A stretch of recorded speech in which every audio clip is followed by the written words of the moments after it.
Sitting സീറ്റുകൾ നിലനിർത്തുമെന്ന് CPIM-ന്റെ വിലയിരുത്തൽ. ശക്തമായ മത്സരം നടന്ന തൃത്താലയിൽ വിജയമുണ്ടാകും. പാലക്കാടും മണ്ണാർക്കാടും വിജയസാധ്യത കുറവ്. പാലക്കാട് ജയിക്കണമെങ്കിൽ 15,000 വോട്ടുകൾ അധികം നേടണമെന്നും വിലയിരുത്തൽ.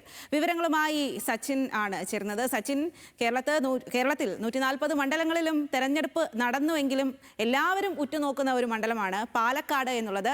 പാലക്കാട് മാത്രമല്ല, അവിടെയുള്ള ഇപ്പോൾ പറയുന്ന പോലെ തൃത്താലയിലാണെങ്കിൽ അടക്കം വലിയ തരത്തിൽ രാഷ്ട്രീയ പോരാട്ടം നടന്ന മണ്ഡലങ്ങളാണ്. അപ്പോൾ അവിടെയുള്ള ഒരു പ്രതീക്ഷ, കണക്കുകൂട്ടലൊക്കെ ഏതു തരത്തിലാണ് ഈ സമയത്ത്?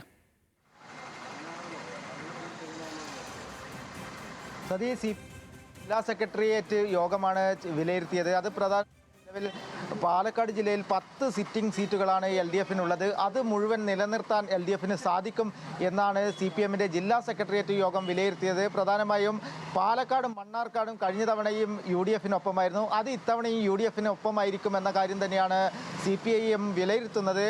കൂടാതെ തന്നെ വാശിയേറിയ പോരാട്ടം നടന്ന തൃത്താലയിൽ വിജയം MP രാജേഷിനൊപ്പമായിരിക്കും എന്ന കാര്യവും CPM സെക്രട്ടേറിയറ്റ് യോഗം വിലയിരുത്തിയിട്ടുണ്ട്. കൂടാതെ തന്നെ ശക്തമായ മത്സരങ്ങൾ നടന്നത് തൃത്താല, പട്ടാമ്പി തുടങ്ങിയ മണ്ഡലങ്ങളിലാണ് എന്നും CPM വിലയിരുത്തി.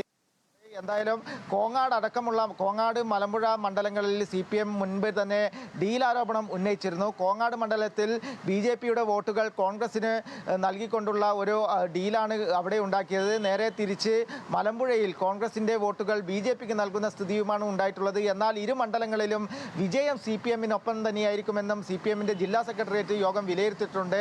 നേരത്തെ സൂചിപ്പിച്ചതുപോലെ തന്നെ പാലക്കാട് മണ്ഡലം, ശക്തമായ ത്രികോണ മത്സരം നടന്ന പാലക്കാട് മണ്ഡലത്തിൽ വൻ മുന്നേറ്റമുണ്ടാക്കാൻ CPM-ന് സാധിക്കുമെന്ന് തന്നെയാണ് ജില്ലാ സെക്രട്ടേറിയറ്റ് യോഗം വിലയിരുത്തിയത്.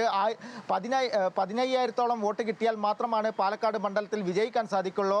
എന്നാൽ നിലവിലെ കണക്ക് പ്രകാരം 2ാം സ്ഥാനം CPM-ന് ലഭിക്കുമെന്ന ഒരു കണക്കുകൂട്ടലിൽ തന്നെയാണ് ഉള്ളത്. എന്തായാലും പാലക്കാട് മണ്ഡലത്തിൽ ശോഭാ സുരേന്ദ്രൻ 3ാം സ്ഥാനത്തേക്ക് പോകുമെന്ന വിലയിരുത്തലും CPM-നുണ്ട്. എന്തായാലും മറ്റ് കാര്യങ്ങളെല്ലാം CPM-ന്റെ ജില്ലാ സെക്രട്ടേറിയറ്റ് യോഗം കൃത്യമായ കണക്കുകൾ വെച്ചുകൊണ്ട് തന്നെയാണ് പരിശോധിച്ചിപ്പോൾ നിലവിൽ വിലയിരുത്തിയത്. എന്നാൽ നേരെ മറിച്ച് UDF 4 സീറ്റുകൾ പിടിക്കുമെന്നാണ് നിലവിൽ UDF-ന്റെ ജില്ലാ നേതൃയോഗം വിലയിരുത്തിയിട്ടുള്ളത്.